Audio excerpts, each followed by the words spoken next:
ನಮಸ್ಕಾರ ಗೆಳೆಯರೆ.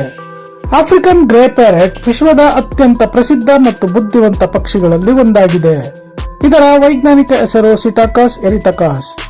ಹೆಸರೇ ಸೂಚಿಸುವಂತೆ ಈ ಗಿಳಿಗಳು ಮೂಲತಃ ಆಫ್ರಿಕಾ ಖಂಡದ ನಿವಾಸಿಗಳು. ಇವು ಪ್ರಮುಖವಾಗಿ ಮಧ್ಯ ಮತ್ತು ಪಶ್ಚಿಮ ಆಫ್ರಿಕಾದ ದಟ್ಟ ಕಾಡುಗಳಲ್ಲಿ ಕಂಡುಬರುತ್ತವೆ. ಈ ಪಕ್ಷಿಯ ಸಂಪೂರ್ಣ ಮೈ ಬೂದು ಬಣ್ಣದ ತುಪ್ಪಳದಿಂದ ಆವೃತವಾಗಿರುತ್ತದೆ. ಇದರ ಕಣ್ಣುಗಳ ಸುತ್ತ ಬಿಳಿ ಬಣ್ಣದ ಚರ್ಮದ ಪ್ಯಾಚ್ ಇರುತ್ತದೆ. ಈ ಗಿಳಿಯ ಅತ್ಯಂತ ಆಕರ್ಷಕ ಭಾಗವೆಂದರೆ ಅದರ ಗಾಢ ಕೆಂಪು ಬಣ್ಣದ ಬಾಲ. ಇವು ಮಧ್ಯಮ ಗಾತ್ರದ ಪಕ್ಷಿಗಳಾಗಿದ್ದು ಸುಮಾರು 12 ರಿಂದ 13 ಇಂಚು ಉದ್ದ ಬೆಳೆಯುತ್ತವೆ. ಇವುಗಳ ಬುದ್ಧಿವಂತಿಕೆಯನ್ನು ವಿಜ್ಞಾನಿಗಳು 5 ವರ್ಷದ ಮಗುವಿಗೆ ಹೋಲಿಸುತ್ತಾರೆ. ಪಕ್ಷಿ ಸಂಕುಲದಲ್ಲೇ ಇವು ಅತಿ ಹೆಚ್ಚು ಗ್ರಹಣ ಶಕ್ತಿ ಹೊಂದಿರುವ ಜೀವಿಗಳು.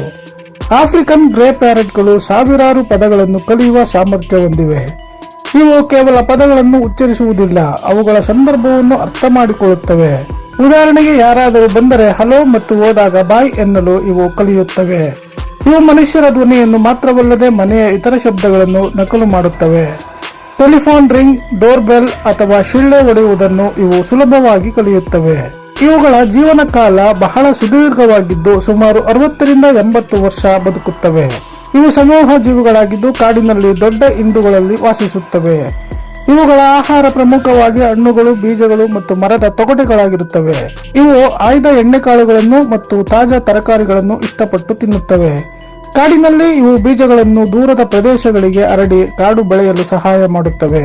ಇವುಗಳ ಕಾಲುಗಳು ಝೈಗೋಡಾಕ್ಟೈಲ್ ಮಾದರಿಯಲ್ಲಿದ್ದು 2 ಬೆರಳು ಮುಂದೆ ಮತ್ತು 2 ಹಿಂದೆ ಇರುತ್ತವೆ.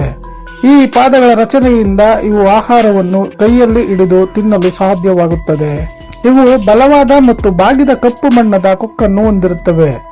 ಈ ಕೊಕ್ಕಿನ ಸಹಾಯದಿಂದ ಇವು ಗಟ್ಟಿಯಾದ ಕವಚವಿರುವ ಬೀಜಗಳನ್ನು ಸುಲಭವಾಗಿ ಒಡೆಯುತ್ತವೆ. ಆಫ್ರಿಕನ್ ಗ್ರೇ ಪ್ಯಾರೆಟ್ಗಳು ಭಾವನಾತ್ಮಕವಾಗಿ ಬಹಳ ಸೂಕ್ಷ್ಮವಾಗಿರುತ್ತವೆ. ಇವು ತಮ್ಮ ಮಾಲೀಕರೊಂದಿಗೆ ಅಥವಾ ಜೊತೆಗಿರುವ ಹಕ್ಕಿಗಳೊಂದಿಗೆ ಆಳವಾದ ಬಾಂಧವ್ಯ ಬೆಳೆಸುತ್ತವೆ. ಇವುಗಳಿಗೆ ಬೇಸರವಾದರೆ ಅಥವಾ ಒತ್ತಡಕ್ಕೊಳಗಾದರೆ ತಮ್ಮದೇ ರೆಕ್ಕೆಗಳನ್ನು ಕಿತ್ತುಕೊಳ್ಳುವ ಸ್ವಭಾವ ಹೊಂದಿರುತ್ತವೆ. ಹಾಗಾಗಿ ಇವುಗಳಿಗೆ ಸದಾ ಮಾನಸಿಕ ಪ್ರಚೋದನೆ ಮತ್ತು ಆಟಿಕೆಗಳು ಅಗತ್ಯವಿರುತ್ತವೆ. ಇವು ಶಬ್ದಗಳ ಮೂಲಕ ಮಾತ್ರವಲ್ಲದೆ ದೇಹ ಭಾಷೆಯ ಮೂಲಕವೂ ಸಂವಹನ ನಡೆಸುತ್ತವೆ.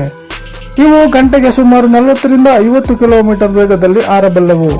ಪ್ರಸ್ತುತ IUCN ಈ ಪಕ್ಷಿಯನ್ನು ಅಳಿವಿನ ಅಂಚಿನಲ್ಲಿರುವ ಜೀವಿ ಎಂದು ಪಟ್ಟಿ ಮಾಡಿದೆ.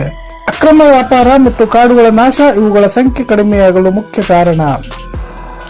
ವಿಶ್ವದಾದ್ಯಂತ ಇವುಗಳನ್ನು ಸಾಕು ಪ್ರಾಣಿಯಾಗಿ ಸಾಕಲು ಹೆಚ್ಚಿನ ಬೇಡಿಕೆ ಇದೆ. ಇವುಗಳಿಗೆ ತರಬೇತಿ ನೀಡಲು ಸಾಕಷ್ಟು ತಾಳ್ಮೆ ಮತ್ತು ಸಮಯ ಬೇಕಾಗುತ್ತದೆ. ಇವು ಬಣ್ಣಗಳು ಮತ್ತು ಆಕಾರಗಳನ್ನು ಗುರುತಿಸುವಲ್ಲಿ ನಿಪುಣರಾಗಿರುತ್ತವೆ. ಸಂಖ್ಯೆಗಳನ್ನು ಎಣಿಸುವುದು ಮತ್ತು ಸರಳ ಲೆಕ್ಕಾಚಾರ ಮಾಡುವುದನ್ನು ಇವು ಕಲಿಯಬಲ್ಲವು. ಇವು ಸದಾ ಕುತೂಹಲದಿಂದ ಇರುತ್ತವೆ ಮತ್ತು ಹೊಸ ವಸ್ತುಗಳನ್ನು ಪರೀಕ್ಷಿಸಲು ಇಷ್ಟಪಡುತ್ತವೆ. ಮಳೆ ಬಂದಾಗ ಇವು ಮರದ ಮೇಲೆ ತಲೆ ಕೆಳಗಾಗಿ ನೇತಾಡಿ ಸ್ನಾನ ಮಾಡುವುದನ್ನು ಇಷ್ಟಪಡುತ್ತವೆ. ಇವುಗಳ ರೆಕ್ಕೆಗಳ ಅಗಲ ಸುಮಾರು 18 ರಿಂದ 20 ಇಂಚುಗಳಷ್ಟು ಇರುತ್ತದೆ. ಈ ಗಿಳಿಗಳಲ್ಲಿ ಗಂಡು ಮತ್ತು ಹೆಣ್ಣನ್ನು ನೋಡಿ ಗುರುತಿಸುವುದು ಸ್ವಲ್ಪ ಕಷ್ಟ. ಸಾಮಾನ್ಯವಾಗಿ ಗಂಡು ಹಕ್ಕಿಗಳು ಹೆಣ್ಣಿಗಿಂತ ಸ್ವಲ್ಪ ದೊಡ್ಡದಾಗಿರುತ್ತವೆ. ಇವು ವರ್ಷಕ್ಕೆ ಒಮ್ಮೆಯಷ್ಟೇ ಮೊಟ್ಟೆಗಳನ್ನು ಇಡುತ್ತವೆ. ಒಂದು ಬಾರಿಗೆ ಇವು 3 ರಿಂದ 5 ಮೊಟ್ಟೆಗಳನ್ನು ಇಡಬಹುದು. ಮೊಟ್ಟೆಗಳಿಗಾಗಿ ಕಾವು ಕೊಡುವ ಜವಾಬ್ದಾರಿಯನ್ನು ಹೆಣ್ಣು ಹಕ್ಕಿ ವಹಿಸಿಕೊಳ್ಳುತ್ತದೆ. ಸುಮಾರು 30 ದಿನಗಳ ಕಾಲ ಕಾವು ಕೊಟ್ಟು ನಂತರ ಮರಿಗಳು ಹೊರಬರುತ್ತವೆ.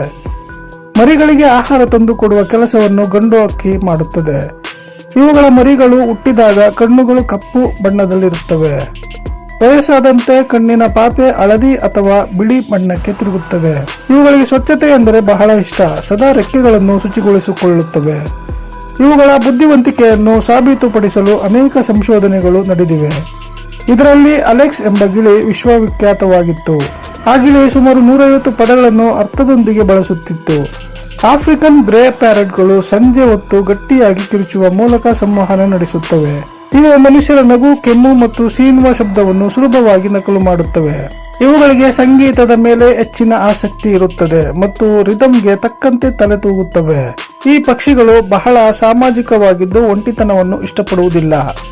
ಇವುಗಳ ಆಹಾರದಲ್ಲಿ ಕ್ಯಾಲ್ಸಿಯಂ ಅಂಶ ಹೆಚ್ಚಿರಬೇಕು, ಇಲ್ಲದಿದ್ದರೆ ಆರೋಗ್ಯ ಹದಗೆಡುತ್ತದೆ. ಇವುಗಳಿಗೆ ಚಾಕೊಲೇಟ್ ಮತ್ತು ಕೆಫೆನ್ ಅಂಶವಿರುವ ಪದಾರ್ಥಗಳು ವಿಷಕಾರಿಯಾಗಿವೆ. ಇವುಗಳ ಕೊಕ್ಕು ಜೀವನ ಪರ್ಯಂತ ಬೆಳೆಯುತ್ತಲೇ ಇರುತ್ತವೆ. ಹಾಗಾಗಿ ಇವು ಮರದ ತುಂಡುಗಳನ್ನು ಕಚ್ಚುವ ಮೂಲಕ ಅದನ್ನು ಸಮತೋಲನದಲ್ಲಿ ಇಟ್ಟುಕೊಳ್ಳುತ್ತವೆ. ಇವು ಹಗಲಿನಲ್ಲಿ ಆಹಾರ ಹುಡುಕುತ್ತವೆ ಮತ್ತು ರಾತ್ರಿಯಲ್ಲಿ ದಟ್ಟ ಮರಗಳ ಮೇಲೆ ವಿಶ್ರಾಂತಿಸುತ್ತವೆ.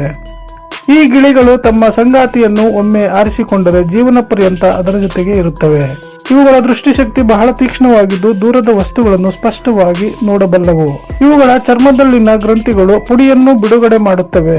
ಇದು ರೆಕ್ಕೆಗಳನ್ನು ರಕ್ಷಿಸುತ್ತದೆ. ಇವುಗಳನ್ನು ಮನೆಯಲ್ಲಿ ಸಾಕುವವರು ಪ್ರತಿದಿನ ಕನಿಷ್ಠ 2 ರಿಂದ 3 ಗಂಟೆ ಸಮಯ ನೀಡಬೇಕು. ಇವುಗಳ ಬುದ್ಧಿಶಕ್ತಿಯಿಂದಾಗಿ ಇವುಗಳನ್ನು ಪಕ್ಷಿ ಸಂಕುಲದ ಐನ್ಸ್ಟೈನ್ ಎಂದು ಕರೆಯಲಾಗುತ್ತದೆ. ಇವುಗಳಲ್ಲಿ 2 ಉಪಜಾತಿಗಳಿವೆ, ಕಾಂಗೋ ಮತ್ತು ಟಿಮ್ಮೋ ಆಫ್ರಿಕನ್ ಗ್ರೇ. ಕಾಂಗೋ ತಳಿಗಳು ಗಾತ್ರದಲ್ಲಿ ದೊಡ್ಡದಾಗಿರುತ್ತವೆ ಮತ್ತು ಬಾಲ ಕೆಂಪಗಿರುತ್ತವೆ. ಟಿಮ್ಮೆ ತಳಿಗಳು ಸ್ವಲ್ಪ ಚಿಕ್ಕದಾಗಿದ್ದು ಬಾಲ ಮರೂನ್ ಬಣ್ಣದಲ್ಲಿರುತ್ತದೆ. ಇವುಗಳ ಹಾರಾಟದ ಶಬ್ದ ಬಹಳ ವಿಶಿಷ್ಟವಾಗಿರುತ್ತದೆ. ಕಾಡಿನಲ್ಲಿ ಇವು ಗೂಡುಗಳನ್ನು ಮರದ ಪೊಟರೆಗಳಲ್ಲಿ ನಿರ್ಮಿಸಿಕೊಳ್ಳುತ್ತವೆ. ಇವುಗಳಿಗೆ ನಕಾರಾತ್ಮಕ ತರಬೇತಿಗಿಂತ ಸಕಾರಾತ್ಮಕ ಪ್ರೋತ್ಸಾಹ ನೀಡಿದರೆ ಬೇಗ ಕಲಿಯುತ್ತವೆ. ಈ ಗಿಳಿಗಳು ಕೋಪಗೊಂಡಾಗ ಅಥವಾ ಹೆದರಿದಾಗ ಒಂದು ರೀತಿಯ ಗುರ್ ಎಂಬ ಶಬ್ದ ಮಾಡುತ್ತವೆ. ಇವುಗಳ ನಾಲಿಗೆ ದಪ್ಪವಾಗಿದ್ದು ಶಬ್ದಗಳನ್ನು ಹೊರಡಿಸಲು ಸಹಕಾರಿಯಾಗಿದೆ. ಈ ಪಕ್ಷಿಗಳು ಪರಿಸರ ಸಮತೋಲನದಲ್ಲಿ ಮಹತ್ವದ ಪಾತ್ರ ವಹಿಸುತ್ತವೆ. ಅಕ್ರಮವಾಗಿ ಈ ಗಿಳಿಗಳನ್ನು ಕಾಡಿನಿಂದ ಹಿಡಿಯುವುದು ಶಿಕ್ಷಾರ್ಹ ಅಪರಾಧವಾಗಿದೆ. ಇವುಗಳ ಸಂಖ್ಯೆಯನ್ನು ಹೆಚ್ಚಿಸಲು ಅನೇಕ ಸಂರಕ್ಷಣಾ ಕೇಂದ್ರಗಳು ಕೆಲಸ ಮಾಡುತ್ತಿವೆ. ಆಫ್ರಿಕನ್ ಗ್ರೇ ಪ್ಯಾರೆಟ್ ಮನುಷ್ಯ ಮತ್ತು ಪ್ರಕೃತಿಯ ನಡುವಿನ ಒಂದು ಅದ್ಭುತ ಕೊಂಡಿ. ಇವುಗಳ ಬಗ್ಗೆ ತಿಳಿದುಕೊಳ್ಳುವುದು ಪ್ರಕೃತಿ ಪ್ರೇಮಿಗಳಿಗೆ ಒಂದು ಹಬ್ಬವಿದ್ದಂತೆ.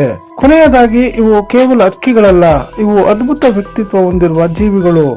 ಸ್ನೇಹಿತರೆ, ಈ ವಿಡಿಯೋ ನಿಮಗೆ ಇಷ್ಟವಾಗಿದ್ದರೆ ದಯವಿಟ್ಟು ಲೈಕ್ ಮಾಡಿ, ಶೇರ್ ಮಾಡಿ, ನಮ್ಮ ಚಾನೆಲ್ನ ಸಬ್ಸ್ಕ್ರೈಬ್ ಮಾಡಿ ಅಂತ ಹೇಳ್ತಾ ಈ ವಿಡಿಯೋನ ಮುಗಿಸ್ತಾ ಇದ್ದೀವಿ. ಧನ್ಯವಾದಗಳು.